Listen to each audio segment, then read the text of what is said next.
بسم اللہ الرحمن الرحیم وبہ نستعین وصلی اللہ علی نبینا محمد وعلی آلہ وصحبہ اجمعین ومن تبعہم بإحسان الی یوم الدین وبعد۔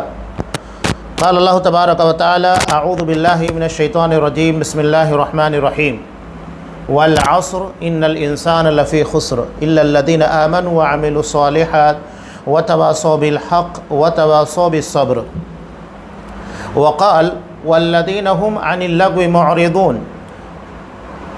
وعن ابی ہریرہ رضی اللہ تعالی عنہ قال قال رسول اللہ صلی اللہ علیہ وسلم من حسن اسلام المرء ترکہ ما لا یعنی، رواہ الترمذی۔ تمام قسم کی تعریفات اللہ رب العالمین وحدہ لا شریک کے لیے لائق و زیبا ہے، جو ساری کائنات کا تنہا خالق و مالک ہے، اور بے شمار درود و سلام ہو اللہ کے آخری نبی جناب کریم محمد رسول اللہ صلی اللہ علیہ وسلم کی ذات مقدسہ پر۔ محترم حاضرین،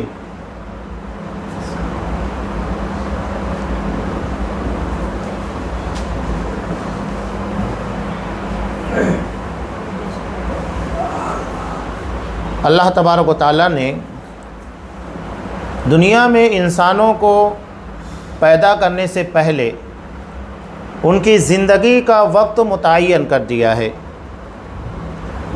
مسلم کی بالکل واضح روایت ہے کہ بچہ جب ماں کے پیٹ میں 4 مہینے کا ہوتا ہے تو وہاں پر ایک فرشتہ جسے ملک رحم کہا جاتا ہے، یعنی وہ فرشتہ جو بچہ دانی کے پر متعین ہے، وہ آتا ہے اور اللہ کے حکم سے اس کی زندگی اور موت دونوں لکھ دیتا ہے، یعنی یہ کتنا زندہ رہے گا، اس کی موت کب آنے والی ہے۔ ہم میں یہاں جتنے لوگ بیٹھے ہوئے ہیں، ہر کسی کی موت کا وقت پیدائش کے پہلے لکھا جا چکا ہے، ہر کسی کا۔ اب اس سے سمجھ لینا چاہیے کہ ہر کوئی اپنے موت کے وقت کو پہلے سے لکھوا کر لایا ہے، تو ہمیں اس کے بارے میں کتنا چوکنا رہنا ہے۔ اور ہر کوئی اچھے طریقے سے جانتا ہے کہ ایک لمحہ نہ تاخیر ہوگی نہ تاجیل، ایک سیکنڈ کے لیے مہلت نہیں دی جائے گی۔ یہاں ہمیں جو موضوع دیا گیا ہے اور جس کے پر کچھ گفتگو کرنا ہے وہ ہے وقت کی اہمیت، اس کی قدر و قیمت۔ سورہ عصر اللہ نے خاص طور کے پر وقت کی اہمیت کو بتانے کے لیے نازل کیا، وقت کی اہمیت کو جتاتی ہے۔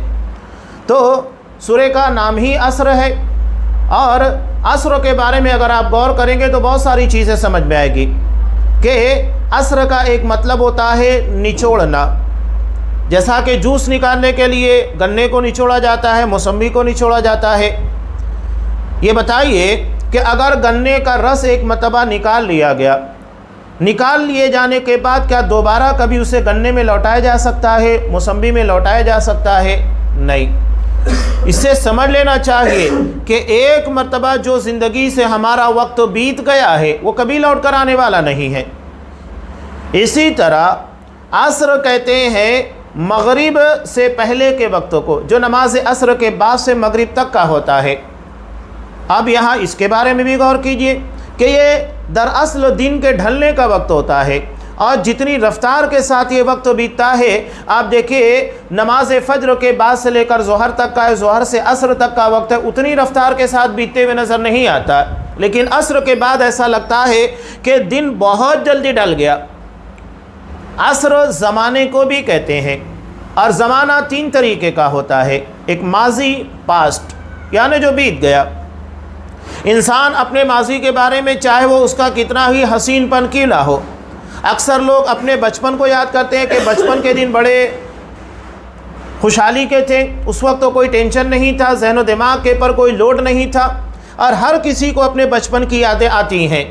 یا اگر ہم بوڑھے ہو جائیں تو ہم کو جوانی یاد آتی ہے، جیسا کہ عربی شاعر کہتا ہے کہ لیت الشباب یعود یوما فاخبرہ ما فعل الشیب، کہ کاش جوانی ایک دن کے لیے لوٹ آتی تو میں اسے بتاتا کہ بڑھاپے نے میرے کیا درگت بنا دی ہے۔ تو انسان چاہ کر بھی اپنی زندگی کے ایک لمحے کو لوٹا نہیں سکتا ہے، چاہے اس کے لیے کروڑوں اربوں روپے خرچ کر دے، لیکن لوٹانے کی طاقت نہیں رکھتا۔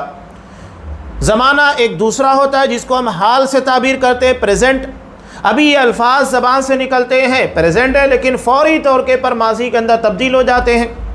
اور اس کے بعد ہے مستقبل، جسے فیوچر سے کہا جاتا، تعبیر کیا جاتا ہے، بھوشیہ۔ انسان آنے والے کل کے بارے میں نہیں جانتا کہ کل کیا ہوگا۔ بالکل واضح طور پر قرآن مجید نے کہا کہ انسان کو اپنے آنے والے کل اور کیا کمائے گا، اس کی موت کب آنے والی، اس کے بارے میں کچھ نہیں جانتا ہے۔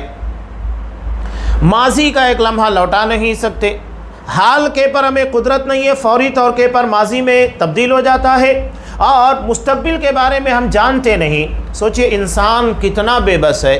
اگر کوئی اپنی طاقت اور اپنے غرور کا مظاہرہ کرتا ہے تو اسے بتائیے کہ تو ماضی کا ایک لمحہ نہیں لوٹا سکتا، حال کے پر تجھے کوئی اختیار نہیں ہے، اور تو اپنے مستقبل کو جانتا نہیں ہے، تو کس بات کا غرور ہے، کس بات کا فخر ہے؟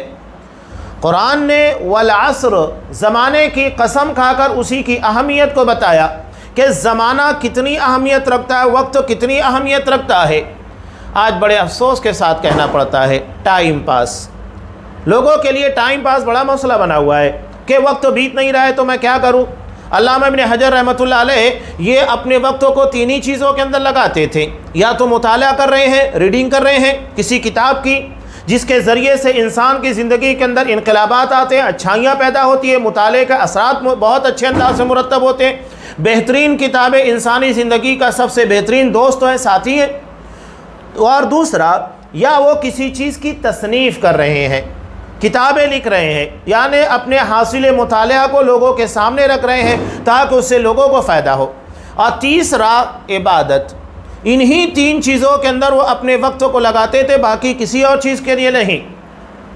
سوچئے کتنی محنت کی جا رہی ہے۔ بلکہ ایک محدث کے بارے میں کہ ان کے روم کے 3 دروازے تھے، تو ان کے والد صاحب نے تینوں دروازوں کے پر ایک ایک جوتا رکھا تھا۔ کیوں رکھا تھا؟ تاکہ میرا بچہ جو دین کا کام کر رہا ہے، وقت کا اتنا بڑا محدث ہے، اسے جوتا تلاش کرنے میں وقت ضائع نہ کرنا پڑے۔ اتنی زیادہ وقت کی قدر کیا کرتے تھے۔ اور آج ہمارے یہاں خاص طور سے نوجوانوں کا بہت بڑا مسئلہ بنا ہوا ہے، بچوں کا بھی مسئلہ ہے۔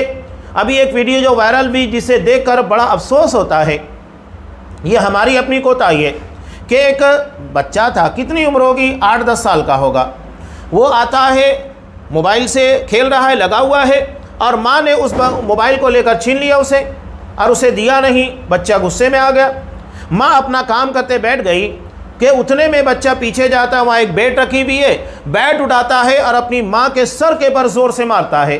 ماں جگہ کے پر گر پڑتی ہے، وہ موبائل لیتا ہے، چپ چاپ اپنا موبائل کھیلنے میں مگن ہو جاتا ہے۔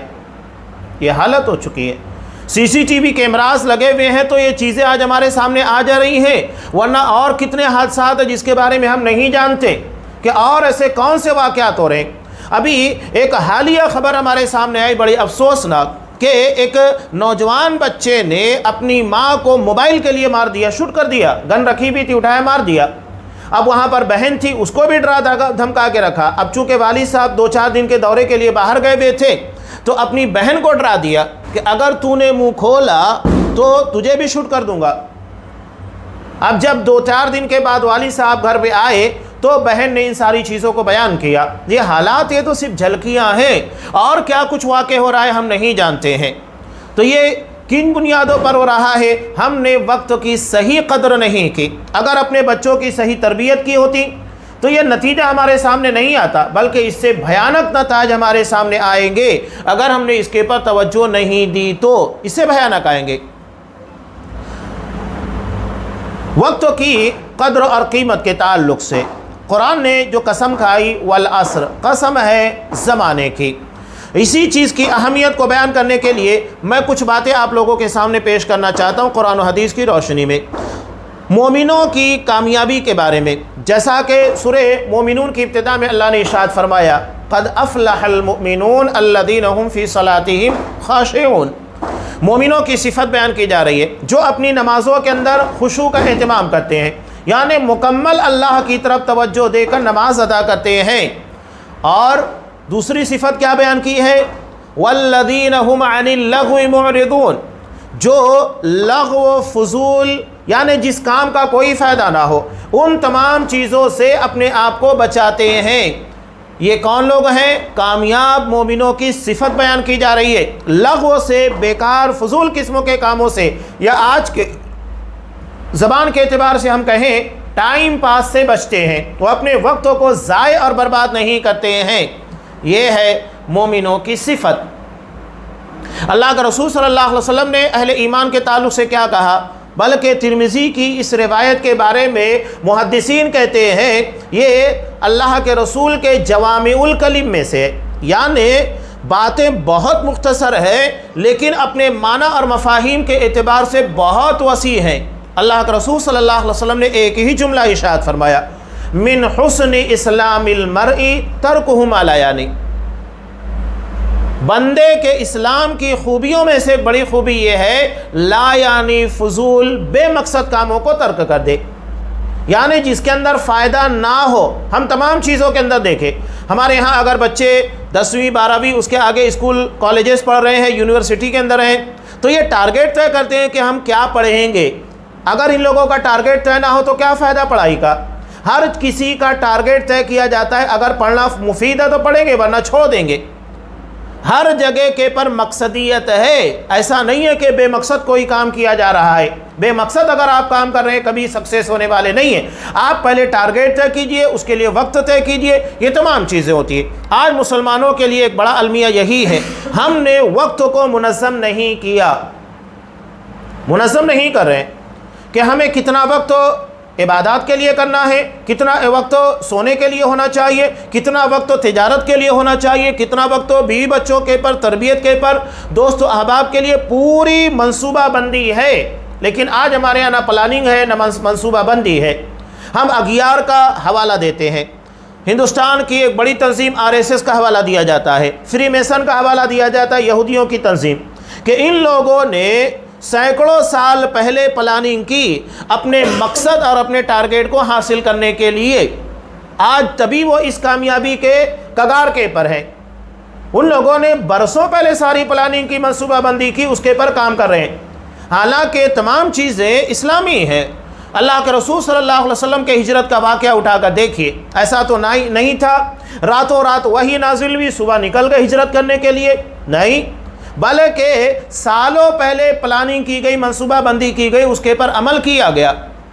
یہ 3 سال سے چل رہا تھا معاملہ، اور دھیرے دھیرے اصحاب کرام کو مدینہ روانہ کیا گیا، اور اس کے بعد اخیر میں اللہ کے رسول صلی اللہ علیہ وسلم روانہ ہوئے۔ اور روانہ ہونے سے پہلے ایسا نہیں تھا کہ بس اللہ پر توکل کا مطلب یہ ہے کہ کوئی محنت نہیں کرنا ہے اور کسی قسم کی تیاری اور منصوبہ بندی نہیں، پورا منصوبہ تھا، پلان تھا، اور اسی کے مطابق کام کیا گیا۔ منصوبہ بندی کی گئی کہ پہلے سے 2 اونٹنیاں اچھے طریقے سے تیار کی گئی، سفر لمبا تھا، اس کے لیے پہلے سے اونٹنیوں کو تیار کیا گیا، اچھا چارہ کھلایا گیا، آدمی تیار کیا گیا، عبداللہ بن اریقط جو کہ غیر مسلم تھا اور راستوں کا بہترین جانکار تھا۔ چند درہموں کے پر اس نے اللہ کے رسول صلی اللہ علیہ وسلم کو مکہ سے مدینہ ہجرت کے لیے ایسے راستے سے لے کر گیا جو عام لوگوں کے علم میں نہیں تھا، پوری پلاننگ، پوری تیاری۔ رات کے وقت جب اللہ کے رسول ہجرت کے لیے نکلنے کے بعد مکہ سے 3 کلومیٹر کے فاصلے کے پر غار ثور میں جا کر پناہ لی، 3 دن تک وہاں رکے ہوئے تھے، ایک ایک چیز کی پلاننگ ہے، منصوبہ بندی تیار کی گئی ہے۔ آپ صلی اللہ علیہ وسلم رات کے وقت تو نکلے حضرت ابوبکر صدیق کے ساتھ، تو کیا کیا؟ پیچھے عامر بن فہیرہ رضی اللہ تعالیٰ عنہ کو، جو حضرت ابوبکر صدیق رضی اللہ تعالیٰ عنہ کے غلام تھے، انہیں یہ ذمہ داری دی گئی کہ اسی راستے کے پر سے غار ثور تک آئیں گے جس راستے سے ہم لوگ آئے ہیں، تاکہ قدموں کے نشانات مٹ جائیں، بکریوں کو چراتے ہوئے لے کر آئیں۔ کتنی پلاننگ منصوبہ بندی ہے، ایسا نہیں ہے کہ بس اڑے سڑے کام کرنا شروع کر دیا ہے، ہر چیز کو پہلے سے پلان کیا جا رہا ہے، منصوبہ تیار کیا جا رہا ہے۔ آپ دیکھیے کہ اگر کوئی بہت بڑا کنسٹرکشن ہے، عمارت ہے، تو انجینئر اس کے لیے پہلے ہوم ورک کرتا ہے، کنسٹرکشن کے لیے جو بنیادی چیزیں ہوتی ہیں ساری چیزیں تیار کی جاتی ہیں، اس کے بعد کام شروع ہوتا ہے۔ ہر چیز منصوبہ چاہتی ہے، پلان چاہتی ہے، بغیر منصوبہ بندی اور پلاننگ کے کوئی کام سکسیس نہیں ہوتا ہے۔ توکل کا مطلب یہ نہیں ہے کہ آپ صرف اللہ کے بھروسے کے پر بغیر پلان اور منصوبہ بندی اور تدبیر کے کام کریں، نہیں، آپ کو تدبیر اختیار کرنی ہوگی، آپ کو منصوبہ بنانا ہوگا اور اس کے بعد اللہ پر بھروسہ کرنا ہے، اللہ تبارک و تعالیٰ پر یقین اور توکل ہونا چاہیے، ایسے نہیں۔ آپ صلی اللہ علیہ وسلم نے حضرت ابوبکر صدیق رضی اللہ تعالیٰ عنہ کے بڑے لڑکے جو تھے عبد الرحمن، انہیں مکہ میں چھوڑ دیا تاکہ مکہ میں جو کچھ بھی حالات ہیں اس کی رپورٹنگ آ کر کریں۔ یہ دن بھر مکہ کے اندر رہتے، جیسے ہی اندھیرا ہوتا کالی گھٹا چھا جاتی، رات کے اندھیرے میں غار ثور پہنچ جاتے، اور اسی راستے کے پر سے عامر بن فہیرہ اپنی بکریوں کو چراتے ہوئے لے کر جایا کرتے تاکہ عبد الرحمن بن ابی بکر کے قدموں کے نشانات بھی مٹ جائے۔ دن بھر کی ساری خبریں اللہ کے رسول صلی اللہ علیہ وسلم تک پہنچ رہی تھی 3 دن تک۔ اب 3 دن عمومی طور کے پر انسانی فطرت ہوتی ہے، اس کے بعد وہ ٹھنڈا ہو جاتا ہے۔ یہی وجہ ہے کہ مرنے والے کے پر 3 دن سوگ منانے کا حکم دیا گیا۔ مسلمانوں کے درمیان ناچاکی ہو جائے تو 3 دن تک بات بند کرنے کا حکم ہے، اس کے بعد اجازت نہیں ہے۔ انسان کے جذبات 3 دن تک ہی دراصل برانگیختہ ہوتے ہیں، اس کے بعد یہ ٹھنڈے پڑ جاتے ہیں۔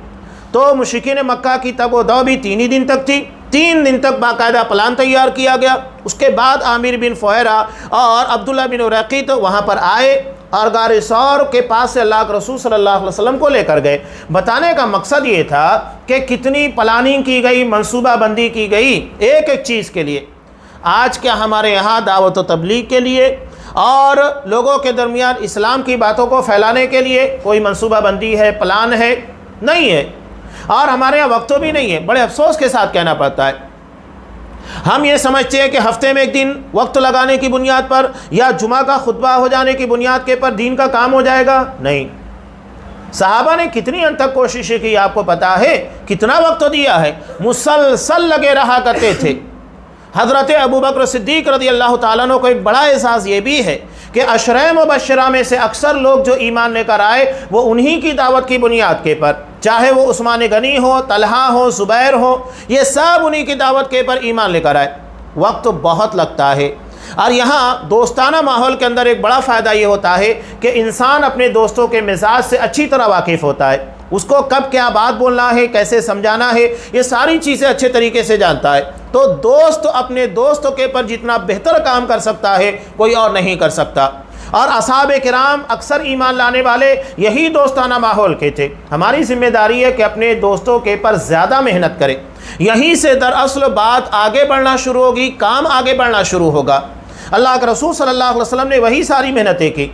آج ہمارے ہاں اتنا وقت نہیں ہے، ہم دوستی کی بنیاد دنیا کو بنا کر رکھے ہوئے ہیں، اس سے ہمارے تجارتی تعلقات ہیں، اس سے ہماری رشتہ داریاں ہیں، وہ ہمارا پڑوسی ہے تو الجھنا نہیں ہے، کہیں ہمارے رشتوں میں یا پڑوس کے ساتھ یا تجارت کے پر آنچ نہ آئے۔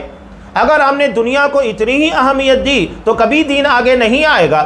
دین کو آگے رکھیں گے تو دین آگے جائے گا، لیکن اگر ہم دنیا کو آگے رکھیں گے اور یہ سوچیں گے دین کی ترقی ہو، ناممکن چیز ہے۔ اس کے لیے ہمیں دراصل دینداری کو ترجیح دینا ہوگا۔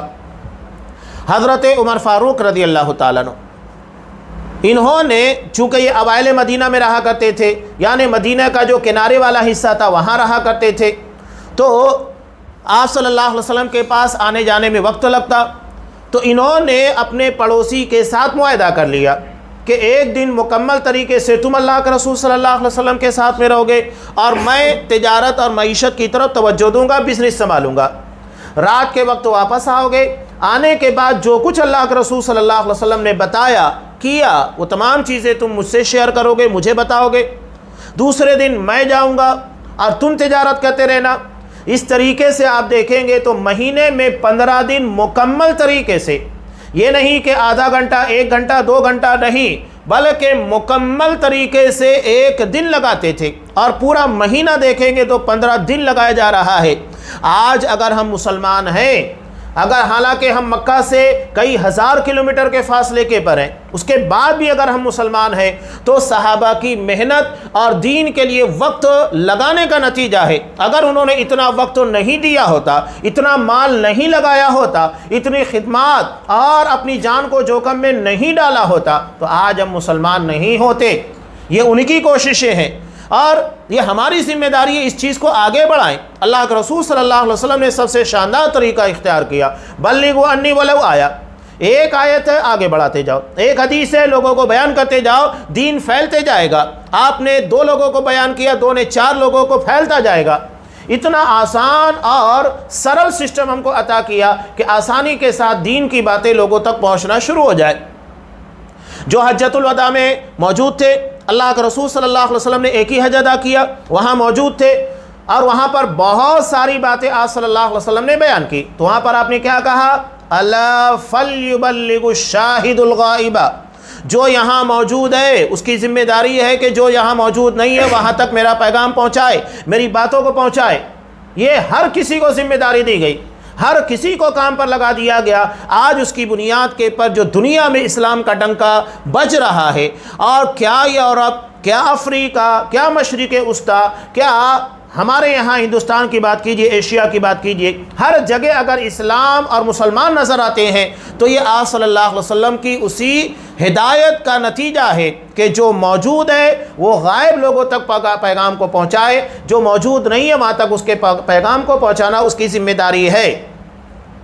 تو یہ اصحاب کرام کا وقت تھا جو انہوں نے دین کے لیے دیا۔ حضرت سعد رضی اللہ تعالیٰ عنہ جب یہ اللہ کا دین پہنچاتے ہوئے ایسے موڑ پر، ایسے مقام کے پر پہنچے، سامنے سمندر تھا اور آگے کچھ پتہ نہیں تھا کہ انسان موجود ہے یا نہیں ہے۔ انہوں نے سمندر میں اپنے گھوڑے کا پیر ڈالا اور وہاں اللہ کے سامنے ہاتھوں کو پھیلا کر کہا کہ اللہ، اگر مجھے پتا ہوتا کہ اس سمندر کو پار کرنے کے بعد تیرے کچھ بندے ہیں جہاں تک تیرا دین نہیں پہنچا ہے تو میں وہاں تک جاتا اور تیرا دین پہنچاتا۔ یہ جذبہ تھا، یہ جذبہ جب تک ہمارے اندر نہیں پیدا ہوگا ہم دین کی خدمت نہیں کر سکتے ہیں۔ وہ کہہ رہے سمندر کو پار کرتے ہوئے جاتا، وہاں تک چند لوگوں تک اللہ کا دین پہنچاتا۔ تو یہ تعداد اہمیت نہیں رکھتی ہے کہ لاکھوں کی تعداد میں، ہزاروں کی تعداد میں مجمع ہو تبھی آپ کام کریں گے، نہیں، ایک آدمی پر کام کیجئے۔ اللہ کے رسول صلی اللہ علیہ وسلم نے حضرت علی رضی اللہ تعالیٰ عنہ کو کیا کہا تھا خیبر کے موقع پر؟ سوچئے، اس سے اسلام کا مزاج سمجھ میں آتا ہے۔ آئیں لڑائی کے موقع پر، جنگ کے موقع پر کیا ہدایت دے رہے ہیں؟ یہ نہیں کہہ رہے ہیں کہ تم کو لڑنا کیسے ہے، کیسے فائٹ کرنا ہے، دشمن کو کیسے مارنا ہے، نہیں، کیا کہہ رہے ہیں کہ فَوَاللَّهِ لَأَن يَهْدِيَ اللَّهُ بِكَ رَجُلًا وَاحِدًا خَيْرٌ لَكَ مِنْ حُمُرِ النَّعَمِ۔ علی، اگر اللہ تمہارے ذریعے سے ایک آدمی کو بھی ہدایت دے دیتا ہے تو سرخ اونٹوں کی دولت سے بہتر ہے۔ اس کا مطلب ہے اصل چیز ہدایت ہے، دین کو پہنچانا ہے، تبلیغ ہے۔ یہ جنگ تو آخری مرحلہ ہے، جب کوئی آپشن باقی نہیں بچتا ہے تب وہ ہمارے لیے ہوتا ہے۔ جیسا کہ ہمارے جسم کے لیے جب آخری مرحلہ کوئی چانس نہیں ہوتا ہے، ڈاکٹر یہ کہتا ہے کہ دوا کام آنے والی نہیں بلکہ یہ مرض بڑھنے کے بعد آگے دیگر چیزوں کو بھی نقصان پہنچائے گا، تو پھر آپریشن آخری آپشن ہوتا ہے، اس کے بعد کوئی معاملہ بچتا نہیں ہے۔ لیکن اگر آپشن ہے تو محنت ہے۔ تو اصحاب کرام کی یہ تگ و دو تھی، محنتیں تھیں۔ قرآن نے جو کہا والعصر، قسم ہے زمانے کی، یہ اسی اہمیت کو جتانے اور بتانے کے لیے تھا جو آپ صلی اللہ علیہ وسلم نے بیان کیا۔ کتنی پیاری بات کہی۔ جو آیت میں نے آپ لوگوں کے سامنے پیش کی، اہل ایمان کی خوبیاں، جو کامیاب مومن ہیں، جو لغو بیکار قسموں کے کاموں سے اعتراض کرتے ہیں، بچتے ہیں، اور اللہ کے رسول نے کہا کہ آدمی کے اسلام کی خوبی یہ ہے کہ لا یعنی فضول قسموں کے کاموں کو ترک کر دے۔ یہ اسلام کی خوبیوں میں سے ہے۔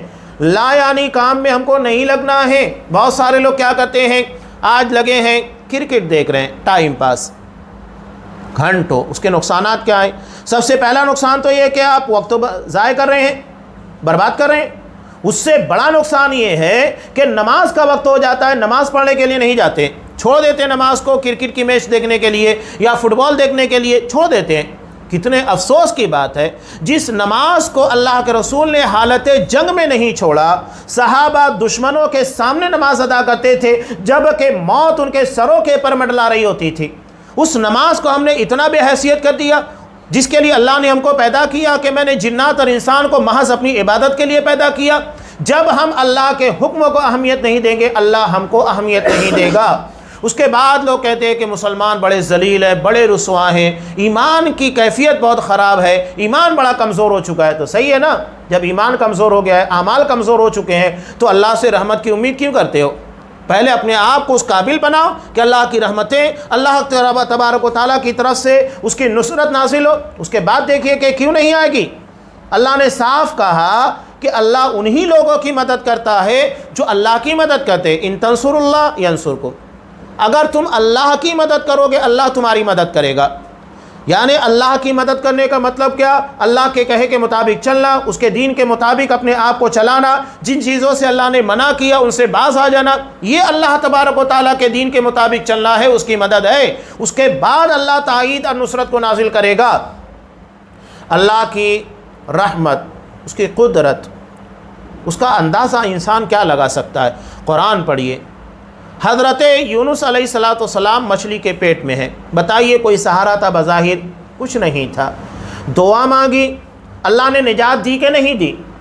تو وہی اللہ جو حضرت یونس علیہ السلام کو مچھلی کے پیٹ سے زندہ نکال سکتا ہے، تو کیا وہ ہمارے دشمنوں کے نرگے میں ہوتے ہوئے مسلمانوں کی حفاظت نہیں کر سکتا ہے؟ کیوں نہیں کر سکتا؟ یقیناً وہ قادر ہے، لیکن ہمیں اس کی قدرت کو اپنی طرف موڑنے کے لیے اور اس کی قدرت کا سہارا حاصل کرنے کے لیے ان اعمال کو بجا لانا ہوگا جو اللہ تبارک و تعالیٰ کی نصرت کا ذریعہ بنتے ہیں۔ حضرت ابراہیم علیہ السلام کو آگ کے اندر زندہ رکھا کہ نہیں رکھا؟ اور ہجرت کے موقع پر مشرکین مکہ کے کچھ آدمی یہاں تک کہ پہنچ چکے تھے، حضرت ابوبکر صدیق نے کہا کہ اللہ کے رسول اگر یہ اپنے پیروں کی طرف دیکھیں گے تو ہمیں دیکھ لیں گے۔ تب آپ نے کہا کہ ابو بکر یہ بتاؤ ما ظنک باثنین، ان دو لوگوں کے بارے میں تمہارا کیا گمان ہے، کیا خیال ہے؟ اللہ ثالثہما، جن کا تیسرا اللہ ہے، لا تحزن ان اللہ معنا، ڈرو مت اللہ ہمارے ساتھ ہے۔ اور جس کے ساتھ اللہ ہے دنیا کی کوئی طاقت اس کا بالبی کا نہیں کر سکتی۔ وہی اللہ جس نے فرعون کے دربار کے اندر حضرت موسیٰ علیہ السلام کو سرخرو کیا، بنی اسرائیل کو بغیر لڑے ہوئے نجات عطا کی، یہ اللہ تبارک و تعالیٰ کی قدرت کاملہ ہے۔ قرآن پڑھو، واقعات پڑھو، جب ہمیں احساس ہوگا، یقین بڑھے گا، توکل بڑھے گا، اور انسان اللہ کے پر جیسا یقین اور بھروسہ کرنا چاہیے ویسا کرے گا۔ لیکن یہ کب؟ جب ہماری ایمانی پاور ویسی ہوگی۔ جسموں میں ایمینٹی پاور ہوتی ہے جسمانی طور پر، اگر یہ ایمینٹی پاور مضبوط ہے تو انسان کے جسموں کے پر بیماریاں حملہ آور نہیں ہوگی، اگر ہوں گی بھی تو اس کی ایمینٹی پاور اسے ختم کر دے گی۔ تو جس طرح جسموں کی حفاظت کے لیے ایمینٹی پاور کا ہونا، دفاعی قوت کا ہونا ضروری ہے، اسی طرح جو ہمارے دین، ہمارے عقیدے، ان چیزوں کے پر حملہ کرنے والی چیزیں، شرک و بدعت، خرافات وغیرہ، اس کے لیے ہمیں ایمان کی پاور، عقیدے کی پاور کو مضبوط کرنا ہوگا۔ تو کتنا بھی بڑا کفر ہو، شرک ہو، یا آج کے دور میں ارتداد کی جو لہر ہے، یا انسان کے لیے شبہات اور شہوات کے فتنے، ان تمام فتنوں سے حفاظت کے لیے یہ ایمانی پاور اور عقیدے کی طاقت یقیناً حفاظت کرے گی۔ یہ جتنا مضبوط ہوگا انسان عقیدے کے معاملے کے اندر اتنا چوکنا ہوگا، اور شیطان اسے گمراہ نہیں کر سکتا۔ آج آسانی کے ساتھ مسلمان گمراہ کیوں ہوتا ہے؟ اس کی وجہ یہ ہے کہ اس کا عقیدہ اور اس کا ایمان بڑا کمزور ہو چکا ہے۔ تو یہ جو باتیں میں آپ کے سامنے رکھ رہا ہوں کہ جو لغو قسموں کے کاموں سے اپنے آپ کو بچاتے ہیں، ہمیں اس کے پر خصوصی توجہ دینا ہے۔ نوجوانوں کی جماعت بیٹھ جاتی ہے، ٹائم پاس کیا کھیل رہی ہے؟ پب جی کھیل رہی ہے، جہاں مندر کے سامنے یا کسی دیوتا کے سامنے جا کر اپنی پاور کو بڑھانے کے لیے سجدہ کرنا ہوتا ہے۔ آپ کو ان راستوں سے گمراہ کیا جا رہا ہے۔ کتنے واقعات، حیرت ہوتی ہے، آج ہم ہزاروں روپے کے موبائل خرید کر خود اپنے آپ کو اس کے ذریعے زخمی کر رہے ہیں، اپنے دین اور ایمان کو کمزور کر رہے ہیں۔ پیسہ بھی ہم لگا رہے ہیں، برباد بھی ہم ہی ہو رہے ہیں۔ کتنے افسوس کی بات ہے، ریچارج ہو کے بھی پیسے ہم ہی دے رہے ہیں، سب کچھ ہم ہی لگا رہے ہیں، اور برباد بھی ہم ہی ہو رہے ہیں۔ کتنے افسوس کی بات ہے۔ آج بچے ہمارے ہیں لیکن موبائل وغیرہ کے ذریعے ان کے اخلاق، ان کے تربیت کے پر اثرات گہروں کے پڑ رہے ہیں۔ یہ جو کارٹونز ہوتے ہیں یا اس طرح کی جو فلمیں تیار کی جاتی ہیں اور گیمز تیار کیے جاتے ہیں، اس کے ذریعے سے وہ ہمارے بچوں کے ایمان، عقیدے، ان کے ذہن و دماغ کے پر، ان کے اخلاق کے پر حاوی ہوتے ہیں۔ 45 فوٹیج جو ہوتا ہے نا، جب اس کو سرکایا جاتا ہے، چلایا جاتا ہے تو ویڈیو بنتی ہے، 1 سیکنڈ کے اندر 45 فوٹیج ہوتے ہیں۔ اب یہاں کیا کیا جاتا ہے کارٹونز وغیرہ، گیمز وغیرہ کے اندر، 45 میں 44 جو ہوتا ہے وہ دکھائی دینے والا فوٹیج ہوتا ہے، اور 45 نمبر کے پر شیطان یا اس طرح کوئی بھی انسانی کے لیے مخرب اخلاق تصاویر کو رکھا جاتا ہے۔ اب وہ بچہ دیکھ رہا ہے، گرچہ وہ نظر میں نہیں آتا ہے لیکن تحت شعور کے اندر، دماغ کے اندر برابر جاتا ہے، اور وہی چیز ہمارے بچوں کے اخلاق کے پر حاوی ہوتی ہے، انہیں برانگیختہ کرتی ہے۔ ایسے بہت سارے معاملات پیش ہوئے۔ آج بچے اتنے پرتشدد کیوں ہو گئے؟ کبھی غور کیا آپ نے؟ یہی کارٹون اور گیمزوں کو دیکھنے کے بعد، گیمزوں کے اندر انہیں ذہنی طور کے پر، اخلاقی طور کے پر ان کے مائنڈ کو سیٹ کیا جا رہا ہے کہ سامنے جو بھی ہمارا مخالف ہے اس کو شوٹ کر دو، مار دو اس کو۔ اب چاہے ماں ہو باپ ہو، مار دیتا ہے بچہ۔ یہ ذہنی دیوالیہ پن ہے، ہمارے بچوں کے اخلاق کے پر، دماغ کے پر غیروں کے قبضے ہو چکے ہیں۔ ہم نے ٹائم پاس کے نام کے پر جو چیزوں کو خرید لیا ہے، سوچئے کہ وہ ہمارے لیے کتنی بڑی دشمن اور کتنی بڑی مصیبت بن چکی ہے۔ یہ تشدد کی چیز ہے۔ بچوں، خاص طور سے نوجوانوں کے ذہن و دماغ کو اپنے کنٹرول میں کرنا، اور اس کے بعد انہیں ہپناٹائز کر کے جیسا وہ چاہتے ویسا کام نکالنا، یہ ہوتے جا رہا ہے۔ میں نے کئی واقعات آپ کو بیان بھی کیے نا۔ مدرسے کا میں ایک واقعہ بیان کر رہا ہوں کہ چھوٹا بچہ ہے، 7-8 سال کا ہے۔ ایک بچے کے ساتھ اس کا جھگڑا ہو جاتا ہے، اب اسے مار نہیں پاتا ہے تو کیا کرتا ہے؟ جب بچہ سو جاتا ہے تو پیر کی وہ رگ جو ہوتی ہے نا، بالکل پیر کی مین رگ جو ہوتی ہے جس کے پر انسان ٹکا ہوتا ہے، بلیڈ سے لا کر اس رگ کو سوتے ہوئے کاٹ دیا تھا۔ وہ تو اللہ نے بچا لیا، جان بچ گئی، اور بعد میں پیر بھی ٹھیک ہو گیا۔ اب بات یہ ہے کہ اس 7-8 سال کے بچے کو یہ شعور کہاں سے آیا کہ کس چیز کو کاٹنا ہے؟ یہ وہی گیمز ہے اور کارٹونز وغیرہ ہے جس کے ذریعے چھوٹے چھوٹے بچوں کے پر اتنا خطرناک حملہ ہو رہا ہے اور بچوں کو متشدد بنایا جا رہا ہے۔ یہ ایک واقعہ میں نے آپ کو بیان کیا، ایسے بہت سارے واقعات ہیں۔ ایک بچے کو گھر کے اندر واقعہ یہ پیش آیا کہ اسے گیمز کھیلنے سے روک دیا گیا، تو اتنا غصے میں آ گیا، بڑے گھر کا بچہ تھا، اللہ نے مال و دولت نوازا تھا، پورے گھر کو توڑ پھوڑ دیا، فرنیچر جتنی چیزیں آئی سب توڑ پھوڑ کر کے رکھ دیا کہ تم نے مجھے موبائل نہیں دیا، گیم نہیں کھیلنے دیا، توڑ ڈالوں گا۔ یہ تشدد کہاں سے آ رہا ہے؟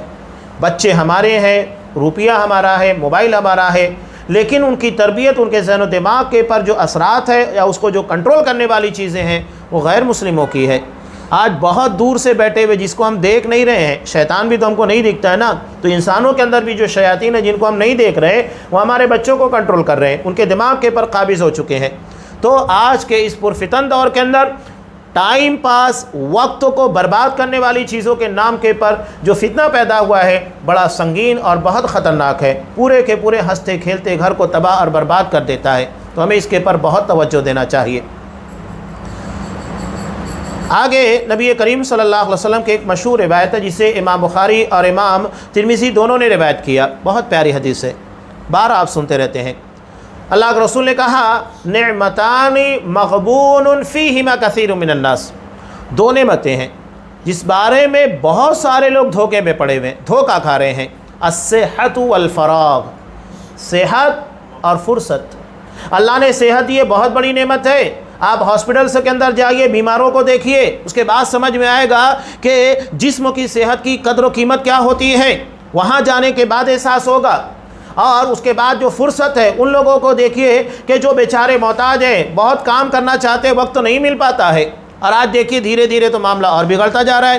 انسان پہلے اپنے گھر بار کو چلانے کے لیے 8 گھنٹہ کام کرتا تھا، اب اسے 10 گھنٹہ، 12 گھنٹہ، 13 گھنٹہ کام کرنا پڑ رہا ہے، اس لیے کہ مزدوری نہیں بڑھ رہی ہے، وقت تو بڑھا دیا جا رہا ہے، محنت کو بڑھا دیا جا رہا ہے، اسے تو اپنے بال بچوں کو خرچ پورا کرنا ہے۔ علاوہ ازیں ہم نے بہت سارے فضول ایکسٹرا اخراجات کو اٹھا لیا ہے، فضول یعنی جو ہماری ضرورت نہیں ہے، ہم نے ضرورت سے زیادہ اپنے پر بوجھ لاد لیا ہے۔ گھر میں واشنگ مشین ہونا چاہیے، بڑا ٹی وی ہونا چاہیے، وائی فائی ہونا چاہیے، فریج ہونا چاہیے، ساری چیزیں یعنی وقت کی تمام سہولیات ہونا چاہیے۔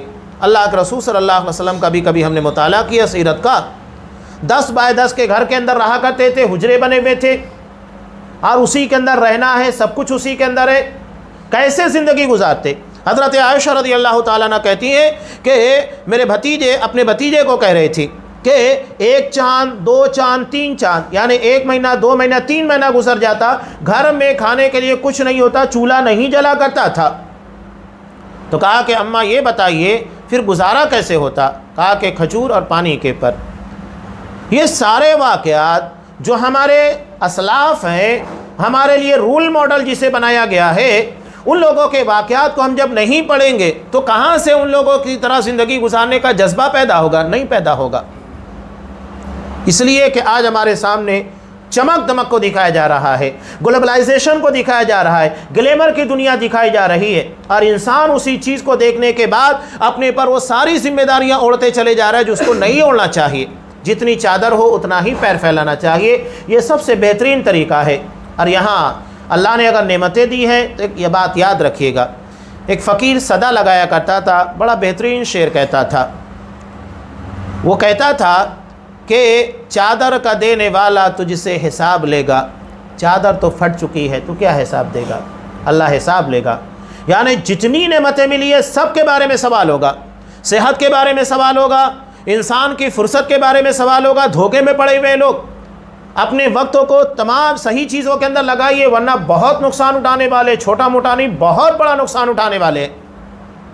اب یہ سوالات ان ساری چیزوں کے بارے میں قیامت کے دن ہونے والے ہیں۔ کیا سوالات ہونے والے ہیں؟ 4 چیزوں کے بارے میں، جیسا کہ ترمذی کی ایک مشہور روایت ہے کہ لا تزول قدم عبد حتى يسأل عن 4، بندے کے قدم جب اللہ اسے حساب و کتاب کے لیے کھڑا کرے گا نہیں ٹلنے والے، جب تک کہ وہ ان 4 چیزوں کے بارے میں جواب نہیں دے لیتا ہے۔ 4 چیزوں کے بارے میں ہر کسی کو جواب دینا ہے۔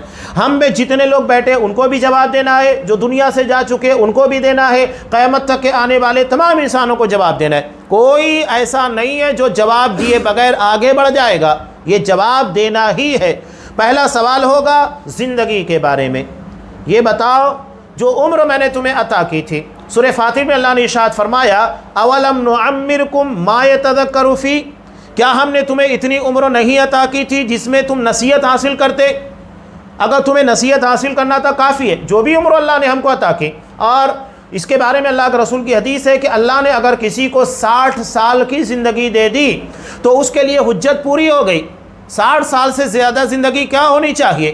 اتنی لمبی عمر دی، اس کے بعد بھی اگر وہ اپنے آپ کو جنت کے لیے تیار نہیں کر پایا، جنت کے قابل نہیں بنا پایا، تو اس سے بڑی بدبختی کیا ہو سکتی ہے؟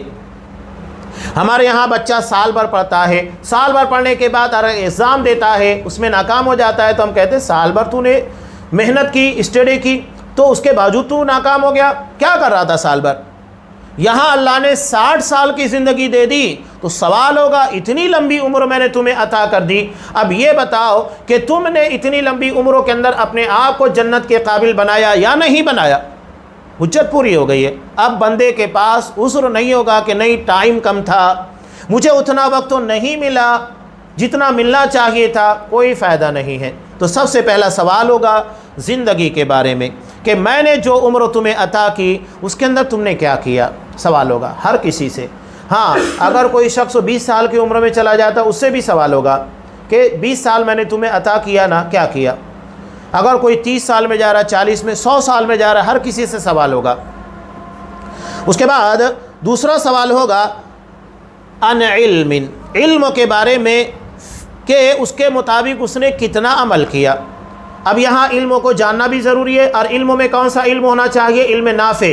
آج بہت سارے علم ہیں، نافع علم ہونا چاہیے۔ اللہ کے رسول صلی اللہ علیہ وسلم نے جو مسلم کی روایت میں کیا ارشاد فرمایا؟ احرص علی ما ینفع، جو چیز تمہیں فائدہ دینے والی ہے اس کے حریص بنو، اس کے لیے پوری جستجو کرو، محنت کرو، پوری تگودو کرو۔ جو چیز تمہیں فائدہ دینے والی ہے، علم نافع انسان کے لیے سب سے زیادہ فائدہ مند ہے۔ علم نافع میں کون سا ہے؟ توحید کا علم، اللہ تبارک و تعالیٰ کی ذات، اس کی صفات کا علم، اللہ کی توحید عبادت، توحید ربوبیت کا علم، یہ سب سے اہم علم ہے، سب سے نافع علم ہے۔ اور اس کے بعد دین کا علم آتا ہے۔ ہمیں ان تمام علموں کو حاصل کرنا، علوم کو حاصل کرنا ہے، یہ علم نافع ہے۔ تو یہ سب سے زیادہ فائدہ دینے والی چیز۔ انسان کو قبروں کی زندگی میں بھی سوال ہوگا تیرا رب کون، تیرا نبی کون، تیرا دین کیا؟ تو ہم کو جاننا چاہیے نا کہ دین کی کیا بنیادیں ہیں، دین کے اندر کیا احکامات ہیں، تعلیمات کیا ہیں، اللہ تبارک و تعالیٰ رب کے بارے میں، اللہ کون ہے، اس نے کیوں پیدا کیا، اس کی صفات کیا ہے، اس کی ذات کے بارے میں جو علم ہم کو قرآن و حدیث کے اندر دیا گیا اس کے بارے میں علم حاصل کرنا ذمہ داری ہے۔ رسول اللہ صلی اللہ علیہ وسلم کے بارے میں سوال ہوگا تو رسول اللہ صلی اللہ علیہ وسلم کے بارے میں بھی جاننا ضروری ہے۔ آپ کی حیات مبارکہ پڑھیے، آپ نے کب کہاں کیا حکم دیا، آپ عبادت کیسے کرتے، آپ شوہر کی حیثیت سے کیسے تھے، آپ جنگ کے میدان میں کتنے بہترین قائد تھے، کتنے بہترین لیڈر تھے، سب چیزوں کو جاننا ضروری ہے۔ آپ نے تجارت کیسے کی، آپ کے پڑوس کے ساتھ آپ کے معاملات کیسے تھے، سب جاننا ضروری ہے۔ تو یہ علم نافع ہے۔ اور تیسرا سوال ہوگا مال کے بارے میں، من این اکتسب وفیما انفق، کہاں سے کمایا، سورس آف انکم کیا ہے، اپنی کمائی کو حلال بنائیے۔ سوال ہوگا کہاں سے تم نے کمایا ہے، وفیما انفقا، کہاں خرچ کیا، یہ بھی سوال ہوگا۔ یعنی صحیح طور پر کمانا، صحیح جگہ پر خرچ کرنا، دونوں ضروری ہے۔ ایسا نہیں ہے کہ آپ ناجائز طریقے سے کماتے ہیں، شراب، یا آج تو بہت سارے ہتھ کنڈے نکال لیے گئے ہیں، کریڈٹ کارڈ نکال لیا گیا، آپ اس کے ذریعے کمائی کر سکتے ہیں، جبکہ سودی ہے، کھلا ہوا بینکوں سے جڑا ہوا معاملہ ہے۔ آپ حلال و حرام کو نظر انداز کر کے کام کر رہے ہیں، نہ حلال کی فکر ہے نہ حرام کی، بلکہ ہاں تو لوگ کہتے ہیں علماء سے پوچھو مت، کیوں؟ علماء سے پوچھیں گے تو جو کام ہم کر رہے ہیں وہ بھی منع کر دیں گے، مت کرو، ہم تجارت کر ہی نہیں پائیں گے۔ یہ لوگوں کو دھوکہ دیا جا رہا ہے۔ علماء تو تمہیں صحیح کام کی طرف رہنمائی کر رہے ہیں، تاکہ تمہاری تجارت صحیح ہوگی تو عبادت صحیح ہوگی۔ عبادت کی بنیاد تجارت ہے۔ اب یہاں ایک بات اور بھی میں ضمن بیان کرتا چلوں کہ اصل عبادت ہے، اس کے بعد تجارت ہے، لیکن ہم نے اصل تجارت بنا لیا، اس کے بعد عبادت۔ کسٹمر آ گیا، چلو کوئی بات نہیں، بعد میں نماز پڑھ لیں گے، یعنی ہم نے عبادت کو ثانوی حیثیت دے دی، سیکنڈ کلاس بنا دیا، تو پھر اللہ بھی ہم کو سیکنڈ کلاس بنا دے گا، ہماری حیثیت ویسی ہو جائے گی۔ سورہ جمعہ میں اللہ نے کیا ارشاد فرمایا، فَإِذَا قُضِيَتِ الصَّلَاةُ فَانتَشِرُوا فِي الْأَرْضِ، جب نماز مکمل ہو جائے زمین میں پھیل جاؤ، وَابْتَغُوا مِن فَضْلِ اللَّهِ، اللہ کا رزق اور اس کا فضل تلاش کرو۔ تو پہلے عبادت ہے پھر تجارت ہے، لیکن ہم لوگوں نے کیا کیا، پہلے تجارت اس کے بعد عبادت، تو پھر اللہ نے بھی معاملے کو الٹ دیا۔ اگر ہم معاملے کو صحیح کر لیں گے تو اللہ تبارک و تعالیٰ بھی ہمارے ساتھ ہمارے حالات کو درست کر دے گا۔ تو یہ بات یاد رکھنا چاہیے، مال کو صحیح طور پر کمانا اور صحیح جگہ خرچ کرنا سوال ہوگا، تو ہمیں اس کی بھی تیاری کرنا ہے۔ جب تک ہم نہیں جواب دیں گے قدم ہلنے والے نہیں ہیں۔ چوتھا سوال ہوگا ان جسمہ فیما ابلا، اپنے جسم کے بارے میں کہ اس نے جسم کو کن کاموں کے اندر سڑایا گلایا، کن کاموں کے اندر، نیکی میں یا گناہ میں، سوال ہوگا، اور اس سوال کا جواب ہر کسی کو دینا ہے۔ تو اپنے وقت کی قدر کیجئے، ایسا نہ ہو کہ وقت غلط چیزوں کے اندر لگا کر ہم ضائع اور برباد کر دیں۔ وقت کی اہمیت، ایک روایت دیکھیے مسند احمد کی روایت میں، حضرت انس بن مالک رضی اللہ تعالیٰ عنہ سے روایت ہے کہ نبی کریم صلی اللہ علیہ وسلم نے ارشاد فرمایا، اگر قیامت قائم ہو جائے اور تم میں سے کسی کے ہاتھ میں کھجور کا چھوٹا سا پودا ہو، تو اگر وہ اس بات کی استطاعت رکھتا ہو کہ وہ حساب کے لیے کھڑا ہونے سے پہلے اسے لگا لے گا تو اسے ضرور لگانا چاہیے۔ بتانے کا مقصد یہ، اب قیامت تو قائم ہو گئی تو سوال نہیں ہوتا ہے، بتانے کا صرف مقصد یہ ہے کہ انسان کو جو بھی نیکی کا موقع ملے اسے ضائع نہیں کرنا چاہیے، ہر نیکی کو کوشش کرنا چاہیے۔ اللہ کے رسول صلی اللہ علیہ وسلم نے اسی لیے کہا لا تحقرن من المعروف شیئا، کسی نیکی کو کمزور اور حقیر مت سمجھو، ولو ان تلقى اخاك بوجه طلیق، گرچہ تمہیں اپنے بھائی سے مسکراتے ہوئے چہرے سے ملاقات کرنا پڑے اسے بھی حقیر مت سمجھو، یہ بھی نیکی ہے۔ کون سی نیکی کام آ جائے، بلکہ قیامت کے دن اللہ کے رسول صلی اللہ علیہ وسلم نے کہا کہ ایک شوہر اپنی بیوی کے پاس آئے گا اور کہے گا دیکھ میں نے تیرے ساتھ بہت اچھا سلوک کیا، تیرے رہنے سہنے کے انتظامات سب اچھے کیے، کوئی شکایت کا موقع نہیں دیا۔ بیوی کہے گی کہ ہاں تم نے کوئی شکایت کا موقع نہیں دیا، بہت اچھی طریقے سے زندگی گزاری۔ شوہر کہے گا مجھے ایک نیکی کی ضرورت ہے، مجھے وہ نیکی دے دو۔ بیوی کہے گی کہ تمہاری تمام تر خدمات، سہولیات، فیسلٹیز قبول ہے، لیکن ایک نیکی دینے کو تیار نہیں ہوں، میں نہیں دوں گی، صاف انکار کر دے گی۔ اس سے اندازہ لگائیے کہ نیکی کی قدر و قیمت کیا ہے۔ جب باپ بیٹے کا بیٹا باپ کا نہیں ہوگا، شوہر اپنی بیوی کا بیوی اپنی شوہر کی نہیں ہوگی، وہاں ایک نیکی کی ضرورت ہوگی تو نہیں دے گی۔ لہٰذا کسی بھی نیکی کو ضائع نہیں کرنا چاہیے، جو نیکی مل جائے اس کو کمانے کی کوشش کرنا چاہیے۔ جیسا کہ ہم دنیا کے اندر دیکھتے ہیں کہ جیسے ہم کو پروفٹ ہو سکتا ہے کمانے کی کوشش کرتے ہیں، چاہے رات ہو دن ہو، سب طرف لگے ہوئے۔ تاکہ ہمیں زیادہ سے زیادہ انکم ہو سکے، زیادہ سے زیادہ پروفٹ ہو سکے، تو ہمیں آخرت کے بارے میں اس سے کہیں زیادہ کوشش کرنا چاہیے۔ اپنے وقتوں کو ضائع مت کیجیے گا۔ یہاں مستدرک حاکم کی ایک مشہور روایت ہے، میں اس کو پیش کر کے اپنی بات کو مکمل کر دیتا ہوں۔ بہت اہم روایت ہے، وقت کی اہمیت، اس کی قدر و قیمت کا اندازہ آپ کو اس سے ہوگا۔ اللہ کے رسول صلی اللہ علیہ وسلم نے ارشاد فرمایا، حضرت عبداللہ ابن عباس رضی اللہ تعالیٰ عنہ سے مروی ہے، 5 چیزوں کو 5 چیزوں سے پہلے غنیمت سمجھنا ہے۔ اغتنم خمسا قبل خمس، 5 چیزوں کو 5 چیزوں سے پہلے غنیمت سمجھو، اس کا صحیح استعمال کرو، اسے ضائع مت ہونے دو۔ پہلی چیز کیا ہے؟ زندگی کو موت سے پہلے، موت آ گئی سارا معاملہ ختم ہو گیا۔ بلکہ انسان جب سکرات کے عالم میں پہنچ جاتا ہے، قرآن کہتا ہے وہ وہاں پر تمنا ظاہر کرے گا، کاش مجھے ایک موقع دے دیا جاتا، فَأَصَّدَّقَ، تو میں صدقہ کرتا، مال اللہ کی راہ میں لٹاتا، جس مال کے پیچھے میں نے اپنی دنیا تباہ کر دی، اپنی عبادات اور سارے کاموں کو چھوڑ دیا، نیکیوں کو ضائع کر دیا، حلال و حرام کی تمیز کھو دی، اس مال کو اللہ کی راہ میں خرچ کرتا۔ پہلے وہ ظاہر کرے گا مال کے بارے میں، وہ یہ نہیں کہے گا کہ اگر اللہ مجھ کو موقع دے گا تو میں نماز پڑھ لوں گا، روزہ رکھ لوں گا۔ مال خرچ کرے گا اس لیے کہ مال اس کی بنیادی وجہ تھی جو اسے دنیا کی طرف کھینچے رکھا، اسے آخرت سے غافل کر دیا۔ تو یہ زندگی کو موت سے پہلے۔ اور دوسری چیز ہے صحت کو بیماری سے پہلے۔ انسان بیماری میں بہت ساری عبادات نہیں کر پاتا ہے، کام کاج نہیں کر پاتا، روزہ نہیں رکھ پاتا، اگر بیمار شدت کے ساتھ ہو گیا ہو، کام نہیں کر پاتا، نماز پڑھنے میں بھی تکلیف ہونے لگتی ہے، بہت سارے مسائل پیدا ہوتے ہیں۔ تو اللہ نے جو موقع دیا ہے، کوشش کیجئے گا کہ صحت کے اندر اتنی عبادات کر لے کہ بیمار پڑنے کے بعد بندے کو افسوس نہ ہو۔ اور دوسری روایت کے اندر ہے کہ اگر بندہ صحت کے اندر جو کام نیکیاں کرتا تھا، اس کا روٹین تھا، بیمار ہونے کی وجہ سے اس چیز کو ترک کر دیتا ہے، نہیں کر پاتا ہے، تو اللہ کی رحمت دیکھیے، اللہ اسے بیماری کے اندر بھی اتنا ہی اجر دیتا ہے جو صحت کے اندر ہوتا ہے، اس لیے کہ وہ عذروں کی بنیاد پر عبادت کو چھوڑ دیا ہے، نیکی کو چھوڑ دیا ہے، اللہ اس کے اجر کو ضائع نہیں کرتا۔ تو ان ساری چیزوں کو غنیمت سمجھنا ہے۔ مرنے کے بعد کوئی کتنا بھی افسوس کرے، کچھ ہونے والا نہیں ہے۔ جب ہمیں مؤذن آواز دیتا ہے نا، حی علی الفلاح، آؤ کامیابی کی طرف، تو اس کا مطلب کیا ہے؟ یہ وہ کامیابی ہے جو مل جائے تو چھینی نہیں جائے گی، اور اگر نہیں ملی تو کبھی اس کو حاصل نہیں کر سکتے، ختم ہو گیا معاملہ، کلوز، اس کے بعد کوئی چانس نہیں ہے آپ لوگوں کے پاس کہ دوبارہ اس کو حاصل کیا جا سکے۔ انسان دنیا میں دیکھتا ہے کہ چلو ٹھیک ہے، کاروبار میں لاس ہو گیا، ارے زندگی ہے، جان ہے تو جہان ہے، محنت کریں گے اس سے زیادہ حاصل کر لیں گے۔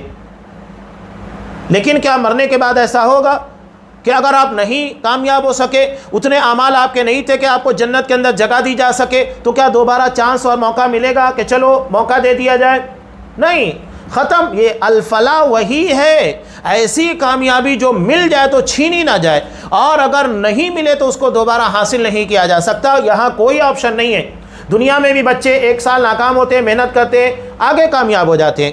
ایک مرتبہ HSC کے اندر ناکام ہو گئے، محنت کر کے آگے بڑھ گئے۔ لیکن کیا آخرت میں ایسا موقع ہوگا؟ ضمنی امتحانات ہوں گے؟ نہیں، کوئی چانس نہیں ہوگا۔ لہٰذا اس موقع کو غنیمت جانیے، اس کے بارے میں قطعاً آپ لاپرواہی اور غفلت کے اندر نہ پڑیے۔ شاعر بڑی پیاری بات کہتا ہے، دراصل یہ گھڑی کی جو ٹک ٹک ہے نا، یہ ہمارے وقت کے پر ہتھوڑے کی مار ہے، ہتھوڑے کی مار ہے۔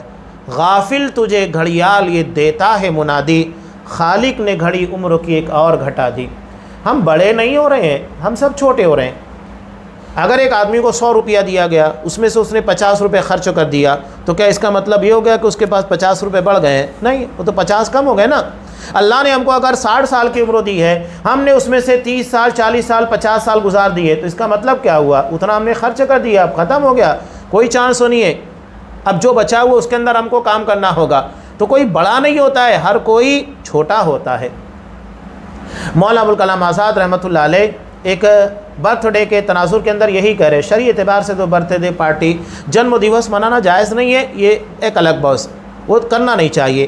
لیکن مولانا ابوالکلام آزاد رحمۃ اللہ علیہ کہتے ہیں کہ جب میں پارٹی کے اندر گیا، لوگ خوشیاں منا رہے تھے، تو میں وہاں پر یہ سوچنے لگا انہیں تو غم منانا چاہیے، اس لیے کہ اگر اس شخص کی عمر اللہ نے 50 سال کی ہے اور یہ 20 سال کا ہو چکا ہے، تو 20 سال تو ختم ہو چکے ہیں، اب بقیہ 30 سال بچے ہیں وہ، اور اس دھیرے دھیرے وہ گلتے ہی جا رہا ہے۔ اسی لیے سلف میں سے ایک شخص وقت کی قدر و قیمت کو اور سورہ عصر کی تفسیر کو سمجھنے کے لیے وہ کہتے ہیں کہ جب میں نے ایک برف فروش کو دیکھا تب مجھے اس کی اہمیت کا اندازہ ہوا، جو کہہ رہا تھا کہ میرا برف خرید لو ورنہ پانی بن جائے گا۔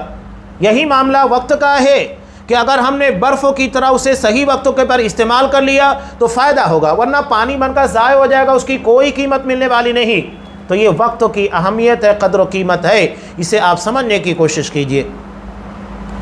تیسری چیز ہے فراغت کو مشغولیت سے پہلے اللہ نے فرصت کے جو اوقات دیے ہیں اس میں عبادت کیجئے، بندگی کیجئے، ورنہ مشغول ہو گئے تو پھر انسان کو موقع نہیں مل پاتا ہے۔ اور چوتھی چیز ہے جوانی کو بڑھاپے سے پہلے۔ جوانی کے اندر انسان جتنی طاقت رکھتا ہے کما لیتا ہے، کسی کا محتاج نہیں ہوتا ہے، اور اللہ کو جوانی کی عبادت بہت پسند ہے۔ قیامت کے دن عرش کے سائے تلے جن لوگوں کو پناہ دی جائے گی وہ کون ہوں گے؟ اس میں 7 لوگوں میں ایک کون ہوگا؟ شاب نشأ بعبادت اللہ، وہ نوجوان جس نے اپنی جوانی کو اللہ کی عبادت، اللہ کی بندگی کے اندر گزارا ہوگا۔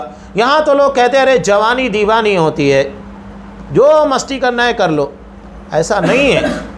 آپ جوانی کی قدر و قیمت کو سمجھیے کہ وہ نوجوان جس نے اپنی جوانی کو اللہ کی عبادت میں گزارا، عرش کے سائے تلے جگہ ملنے والی ہے۔ جوانی کی قدر کرنا سیکھیے۔ اور اس کے بعد آخری ہے مالداری کو فقر سے پہلے۔ کتنے لوگ ہیں سوچتے ہیں کہ میرے پاس مال ہوتا ہے تو میں صدقہ کرتا، یہ کرتا، وہ کرتا، زکوٰۃ دیتا، لوگوں کی مدد کرتا، لیکن مال ہی نہیں ہے تو کیا کر پائے گا؟ کوئی ضرورت مند آ گیا، کوئی قرض مانگنے آ گیا، نہیں دے پا رہا ہے، تو اللہ نے اگر آپ کو مالدار بنایا ہے تو اسے صحیح جگہ پر خرچ کیجئے۔ اس مال کے بارے میں بھی سوال ہوگا جیسا کہ پیچھے روایت گزر چکی ہے۔ تو اللہ نے اگر آپ کو مالدار بنایا ہے تو اپنے مال کے ذریعے عبادت کیجئے، دین کی خدمت کیجئے۔ جو چیز ہے آپ کو اللہ نے علم دیا، علم دین کے ذریعے، علم کے ذریعے دین کی خدمت کیجئے۔ اللہ نے آپ کو وقت دیا، وقت لگائیے گا۔ اگر اللہ نے مال دیا، مال، صلاحیت ہے، گڑھ سے، وہ چیز دیجئے۔ جو چیز ہے آپ لگائیے، یہ آپ کو فائدہ دے گی، کوئی چیز ضائع ہونے والی نہیں ہے۔ ان اللہ لا یضیع اجر المحسنین، اللہ احسان کرنے والوں کے اجر کو ضائع نہیں کرتا، اللہ کبھی کوئی چیز کو ضائع نہیں کرے گا۔ تو یہ وقت کی قدر و قیمت کے تعلق سے چند باتیں تھیں جو میں نے اپنی کم علمی کے ساتھ آپ کے سامنے رکھنے کی کوشش کی، اور اس امید پر کہ ہم اس کی اہمیت کو سمجھیں گے۔ اللہ تبارک و تعالیٰ سے دعا ہے کہ پروردگار ہمیں وقت کی قدر و قیمت کو سمجھنے کی توفیق دے، انہیں ان کاموں میں لگانے کی توفیق دے جس سے ہماری آخرت سنورے، جنت کا راستہ آسان ہو، اور وہ تمام فضول کام جس سے ہماری دنیا تباہ ہوتی ہے، جس سے آخرت میں ہم اللہ کی باز پرسوں اور اس کی پکڑ، اس کی گرفت میں آ سکتے، ان تمام اعمال سے ہمیں بچنے کی توفیق دے۔ آمین۔ وآخر دعوانا ان الحمد للہ رب العالمین۔